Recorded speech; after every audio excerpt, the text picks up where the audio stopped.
An airplane en route from Dyersburg, Tennessee to Cleveland, Ohio made a successful emergency landing in a wheat field near here about 11:15 a.m. Thursday, according to the Kentucky State Police. None of the 4 passengers on the plane was injured, and the aircraft was not damaged, police said.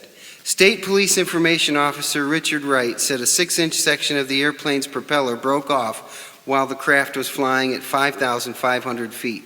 Wright said the airplane, a 1968 Piper 180, vibrated for a few seconds before the pilot, Alvin Williams of Vermilion, Ohio, shut off the engine. He said Williams searched for a place to land and found a wheat field owned by Charles Stallions. The passengers, all from Vermilion, were identified as Danny Williams, 17, Vernon Hector, 52, and Floyd Stanford, 52. The aircraft was owned by the pilot and Stanford. The incident is being investigated by the Federal Aviation Administration. Well, there's an incident that happened to me when I was 17 years old, and I happened to have the pilot that was able to successfully bring that airplane into the wheat field that we landed in, who happens to also be my dad. He is in the studio with us today. This is Al Williams. Hello, hello. Dad, I'm glad that you could be here today. I'm excited about it. I'm excited about you telling. This is the first time I've ever talked to my dad about the incident, and I'm sure he has his own version of what happened. But in my own belief, I believe that God's hand was on that airplane, and that because of His grace, we were successfully able to find a place to land in that wheat field. Tell us a little bit about it, Dad. What you remember from the situation. I remember flying along, beautiful, beautiful day, clear as it could be, and all of a sudden we heard a pop, and then all of a sudden the airplane started vibrating, things started flying off of it, and anyway, then we really didn't know what had happened until I had to shut the engine off because the vibrations were so bad, and my friend Floyd, I think he actually the one that shut the engine off, and so anyway, we started looking around for a place to land. Just thank God it was daytime. You could see unlimited. If it had been night, we'd all been either one place or the other. Hopefully we'd have been in heaven.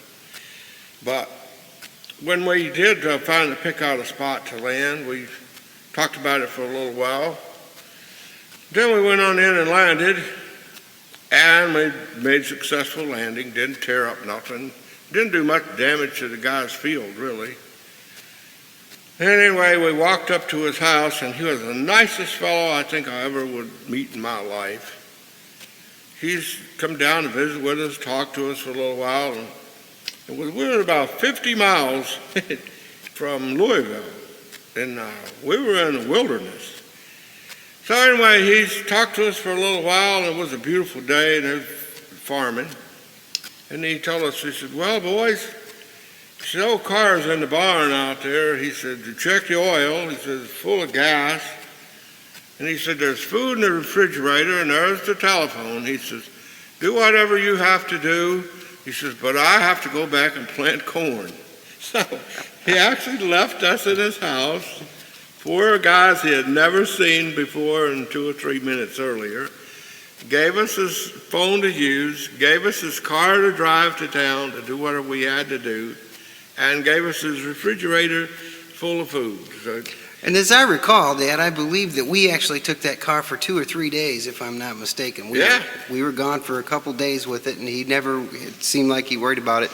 Yeah, he was really a decent guy. As a matter of fact, when that was all over and done with, we were trying to see if the insurance would help out on the cost of that, because there was major damage to that thing, a lot of money.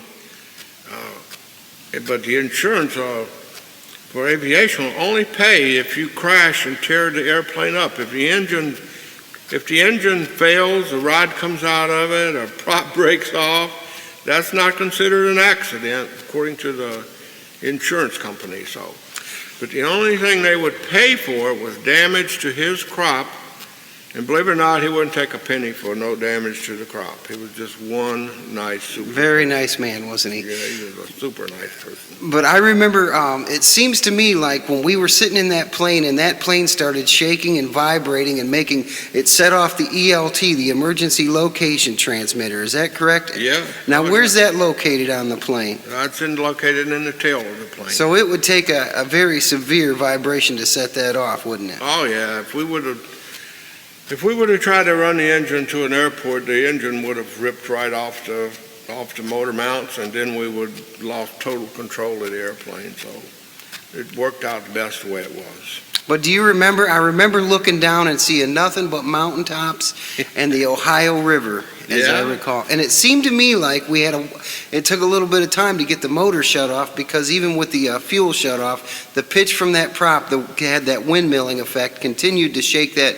plane because it didn't allow that motor to stop, as I recall. Oh, yeah. Well, see, when you shut the engine off on an airplane, and if you get above 90 miles an hour on a glide, that engine will turn. It'll actually, the propeller will start to windmill, and it'll start to turn that engine. So you have to keep it right at 90 miles an hour to keep the prop from turning. So it's a little touchy there to keep it, about. So you have to go 90 to stay in the air, or 80, is it 80 or 90? It's about 80 to stay in the air, but the best glide ratio for an airplane is 90. So. Okay, so 90 miles an hour, and the windmill continued to cause the motor to shake the plane, and the ELT was transmitting a signal through the radio system. It sounded, it was an emergency signal, and it was ear-piercing inside the plane. And I remember the helicopter that had been doing some work or something in a coal mine just not too far away from where we were at, honed in on the signal and began to locate us. And he actually landed before we landed, as I remember.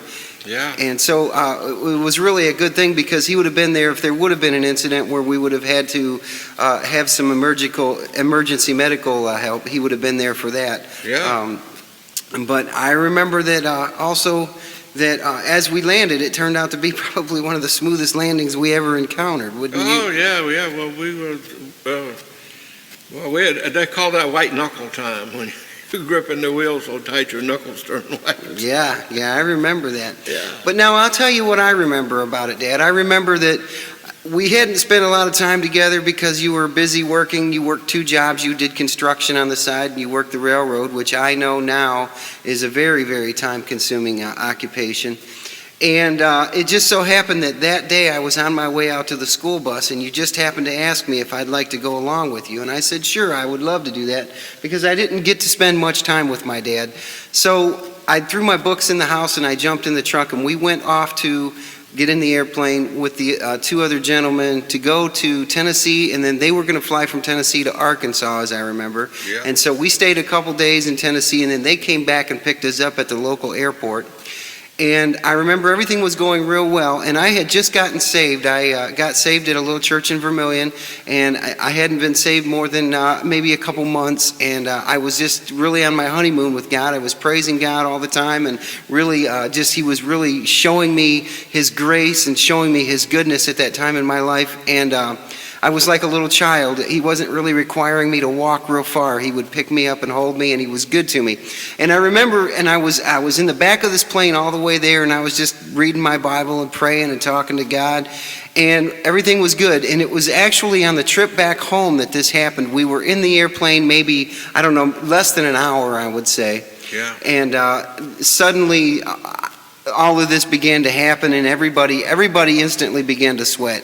I can remember the looks on the people's faces, and there was nobody there that was confident that we were going to see TV tomorrow night. There was nobody confident we were going to make it.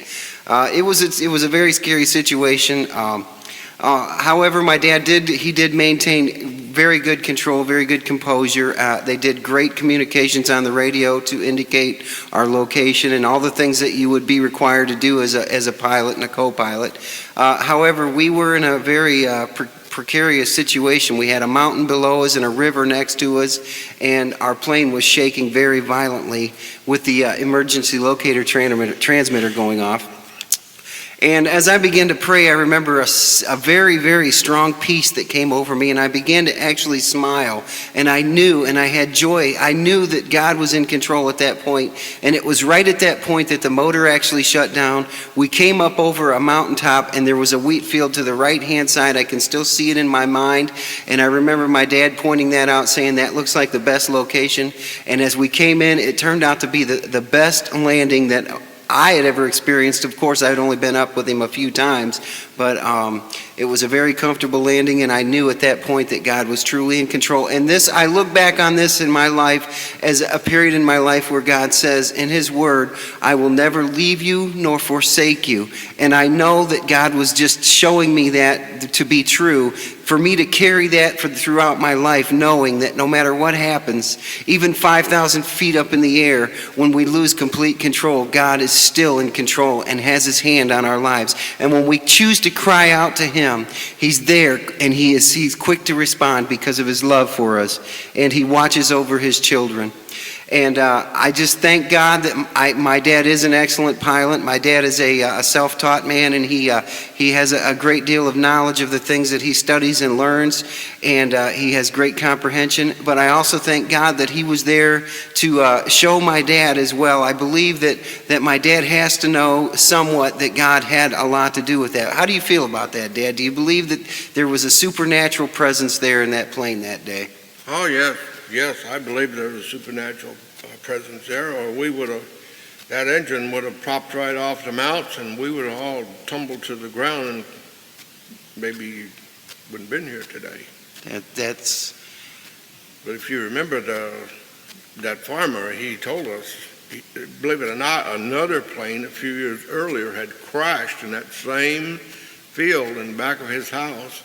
And he even says to me when we got up there, he says, son, he says, you sure did a lot better job of landing than this plane a couple of years ago. He says, I'm still plowing up parts of his airplane back there. So wow. I guess we maybe did have somebody watching over us, you know. Absolutely, absolutely. Yeah, I'd say we did. God's grace and mercy covers us through our lives. He's there when we don't even know He's there, and when we need Him, He's there, and that's a wonderful feeling. And Dad, you have accepted the Lord, and you have been baptized. There is a church that you frequent whenever possible, whenever time allows. You want to talk about that at all? Oh yes, I go to a little Pentecostal church out here in the country. And I don't go regular, but I go as much as I can over there. And it's pretty much the same way as Danny was saying here. You know, I was standing a day I have another little boy, you know, his name is Noah. And it's kind of hard to talk about this, but one day we lived over on Claus Road, and there's a tornado that was predicting to come right over our house in a matter of 2-3 minutes. So we all ran into the basement, and I was holding him, and he'd been going to church. And I tell him, I said, son, don't be afraid, Dad's got you. He says, I'm not afraid, Dad. He says, God's watching over me. And I thought, boy, what if this tornado hits this house, kills us, takes my little precious son away, and I go to hell? And you know what? That was like, I think it was a Tuesday. On a Wednesday, I went and seeked out a church, and I've been a Christian ever since, too. But Dad, like I say, it just was something. I was standing there holding him. He wasn't a bit afraid because he knew that God was going to take care of him. I was scared to death because I thought God was going to take us all. But anyway, that was the beginning for me. So I just, ever since then, I know there is a higher power, and I believe in Him. I believe in Him. And I'm so thankful for having his son Danny. Of course, Danny, my boy, he's been a good boy all of his life. He's went to church, and he's always did the right thing, He's just been good. All his life has been good. Of course, I was lucky. I had 4 good kids. I had 3 girls and Danny, and I couldn't have been a luckier man. So I just thank God for that. But there's others. Long ago, when I was working construction, I was working did work on most of the churches here in Vermilion. And I had this one preacher, his name was Reverend Fields. And I did some work on his church out there, and I didn't really believe in what they were doing. And I remember one day we were tearing down an old house to take the lumber to help build on the church.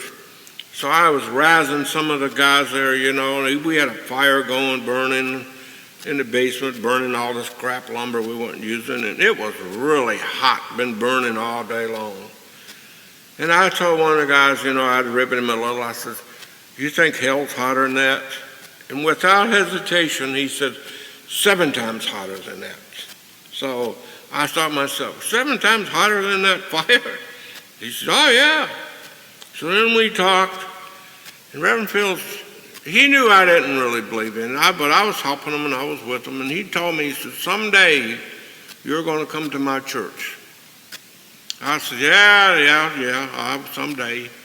Well, you know what? That was probably 20 plus years later, when I was so depressed and down I was telling you about the tornado, and I was seeking help. And I walked in his church, and they were having service.